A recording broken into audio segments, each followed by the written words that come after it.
আমাদের প্রধানমন্ত্রী তার ভাবনা আগামী বাংলাদেশ, ওনার ভাবনা কি করে আগামী বাংলাদেশ গড়ে তুলবেন, সেই জন্য তিনি আজ শুরু করতে চাচ্ছেন প্রাথমিক বিদ্যালয় থেকে।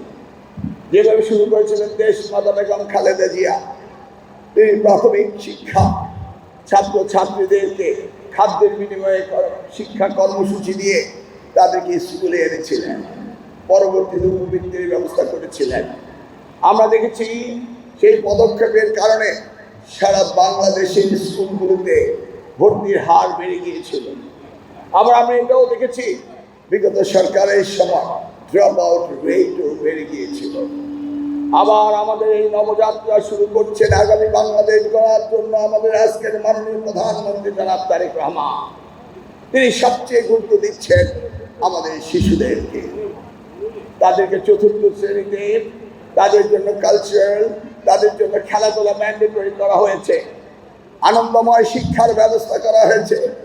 লার্নিং উইথ হ্যাপিনেসকে তিনি সবচেয়ে বেশি গুরুত্ব দিয়েছেন। এই গুরুত্বের আলোকে আজকে আমরা সারা বাংলাদেশে সকল শিক্ষা প্রতিষ্ঠানে প্রায় 65,349টি প্রতিষ্ঠানের থেকে প্রতিযোগিতারা আজকে এখানে এসছে। আমাদের মাঝে এসে পৌঁছেছেন আমাদের এই শিক্ষা মন্ত্রণালয়ের উপদেষ্টা ডক্টর মাহাদি আমিন। আপনার সকলে করতালি দিয়ে এনাকে বরণ করলেন।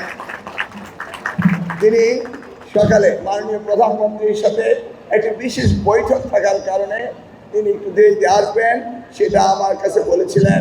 তিনি এসছেন। আমি তাকে অনুরোধ করব আমার বক্তব্যের শেষে, যেহেতু তিনি রাষ্ট্রীয় কাজে বিলম্ব হয়েছে, আমার বক্তব্য শেষে তিনি বক্তব্য দিবেন, এটাই শেষ বক্তব্য না। মাননীয় প্রধানমন্ত্রীর স্বপ্ন আগামীর বাংলাদেশ গড়ে তোলা, সেই জন্যই তিনি সবচেয়ে প্রাধান্য দিয়েছেন আমাদের শিশুদেরকে। এই শিশুদেরকে আনন্দময় শিক্ষার ব্যবস্থা তিনি করছেন। এই শিশুদের জন্য তিনি ড্রেসের ব্যবস্থা করছেন। আমার মনে রয়েছে একদিন আমরা ক্যাবিনেট মিটিংয়ে বসে আছি, তিনি বলছিলেন আমি যখন ইংল্যান্ডে ছিলাম দেখতাম আমার বাসার সামনে দিয়ে ওই ইংল্যান্ডের ছোট শিশুরা কি সুন্দর জুতো মৌজা, কি সুন্দর ড্রেস পরে, কাঁধে ব্যাগ নিয়ে তারা স্কুলে যায়।